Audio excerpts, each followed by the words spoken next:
मी बचपन से न ज्यादा काबिल और न ही नालायक, बस मियाना चला आ रहा हूँ। हर इंसान की तरह ना समझी का मख्तसर दूर तो नहीं गुजर गए, लेकिन जब अक्ल ने थोड़ा सा घेर लिया तो पता चला कि मेरे अंदर तो पहाड़ जितना खला है जो मुझ से न खुद भरा जा रहा है और न ही कोई मदद करने वाला है। मिडिल पहुंचने तक मुझे अच्छी तरह मालूम हो गया था कि मेरे बचपन का दौर अब आहिस्ता आहिस्ता खत्म हो रहा है। जिस तरह पहले मैं करसी से अपनी बात मनवाया करता था, अब हर किसी के पास मेरे लिए वक्त नहीं था।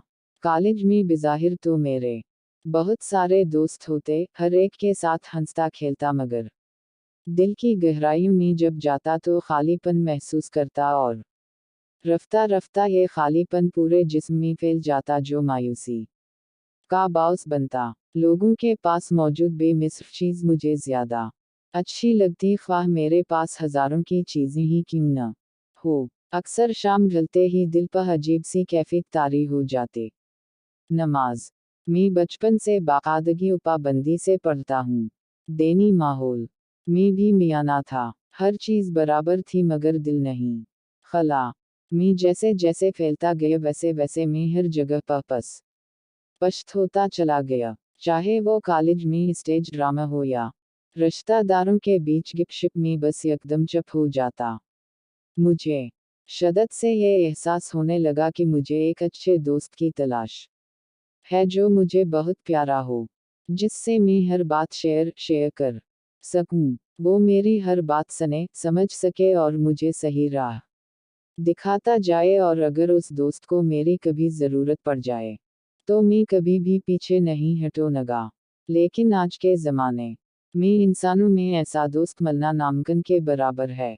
रात गए सुनसान सड़कों पर कानों में हैंड फ्री लगाकर कभी ड्राइविंग करता तो कभी पैदल चल निकल पड़ता। थोड़ा बहुत सुकून तो मिलता, लेकिन जिस तरह दिखी घर से निकलता इसी तरह वापस आ जाता।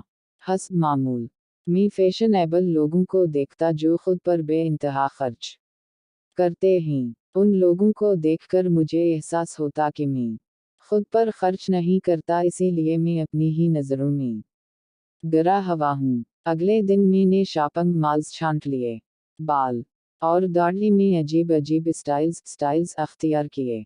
हुलिया बिल्कुल बदल गया। 2-3 दिन तक लोग गुजर कर पलट कर देखते, जैसे कि यकीन न आ रहा हो कि मैं वही इंसान हूँ, लेकिन ये सब भी कुछ ही हफ्तों तक चला और फिर मैंने खुद ही ये ख्वारी भी छोड़ दी, क्योंकि फैशन करना भी दिल का जोर मांगता है, जबकि मेरा दिल खला से भरा हुआ था।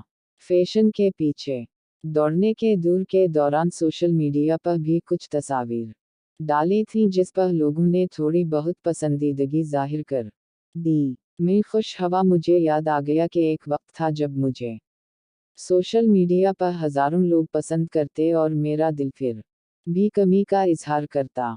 तब मुझे ये पता चला कि इंसान ज़्यादा वक्त दोनों में खुश नहीं रहता। कभी कभी रोने का दिल करता, दिल चाहता कि किसी के गले लगकर खूब रोऊं, लेकिन ये बात याद आ जाने पर कि मैं मर्द हूँ और मर्द रोते नहीं, मजबूत होते ही तो खुद को संभाल लेता।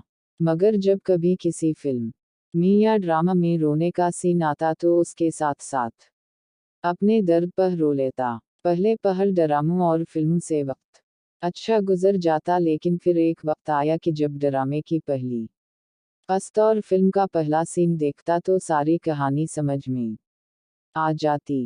वक्त गुजरने के साथ साथ मैं बदतमीज होता गया। खसा आता तो सामने जो कोई भी होता बस उस पर निकाल देता। असल में लोग मेरे साथ सियासत करके अपना मतलब हासिल करते, जबकि मुझे उन हरकतों से सख्त नफरत थी। बड़ों के साथ बैठता तो उनकी जुबान से एक ही बात सुनने को मिलती कि आजकल के नौजवान तो आराम से जिंदगी गुजार रहे हैं, हमारे ज़माने में कितनी सख्तियाँ होती थीं ये हम ही जानते हैं। ये सुनकर मेरी जुबान बंद हो जाती, यकदम क़ैद दांतों और होंठों के पीछे इंतहाई अंधेरे में हर चीज़ से बोर हो गया तो एक दोस्त ने नावल पढ़ने के लिए दिया। मुझे अजीब लगा, हम लोग तो कोरस की किताबों से तंग आ गए हैं और अब ये इजाफी किताब, लेकिन बहुत ज्यादा तारीफें करके उस दोस्त ने किताब नावल मेरे हाथ में थमा दी। पहले तो कई हफ्तों तक नावल शेल्फ पर पड़ा रहा, फिर जब हर चीज से बोर हो गया तो नावल को अटका लिया। उस नावल में कुरान मजीद को इतनी खूबसूरती से बयान किया गया था कि मैं कई हफ्तों और कई महीनों तक उस नावल के असर से न निकला। उसके बाद अगले 1 साल तक मैंने उर्दू और इंग्लिश लिटरेचर को खुद में जज़ब कर दिया, क्योंकि मेरे सामने एक नई दुनिया खल गई। घर बैठे बैठे मैंने कई मलकों का सफ़र किया, अदब सीख लिया, कौन सी बात कहाँ करनी है ये सीख लिया। लेकिन यहाँ भी वही मसला हवा।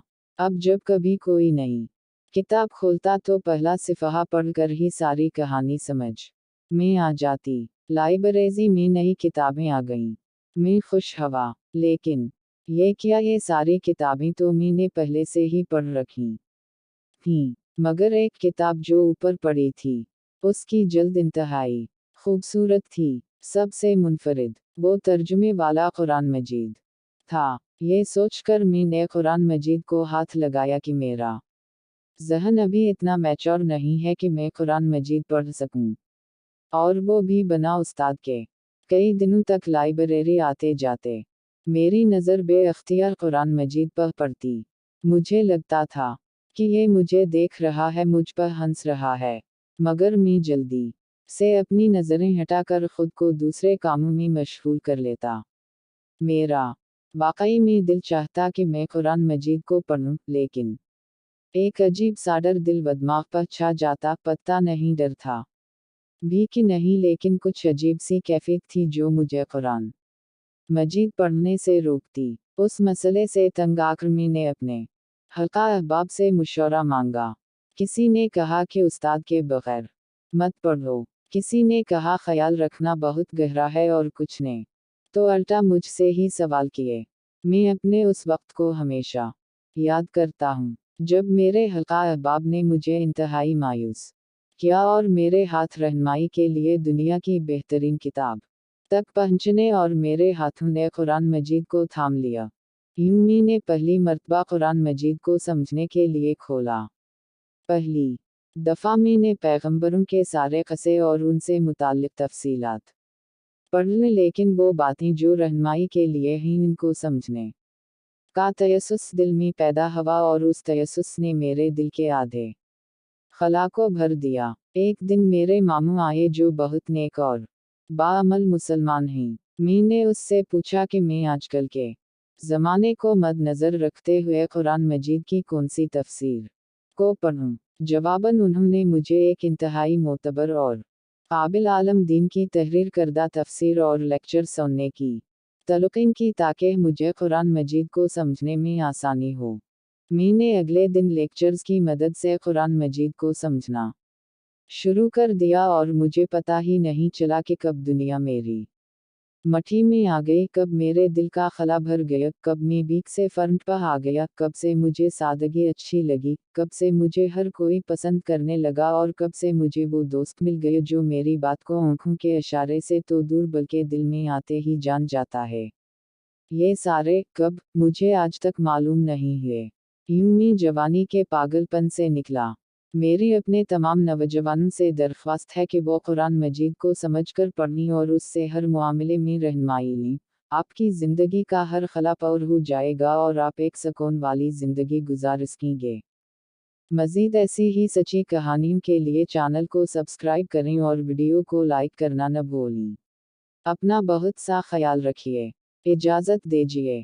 खुदा हाफिज़।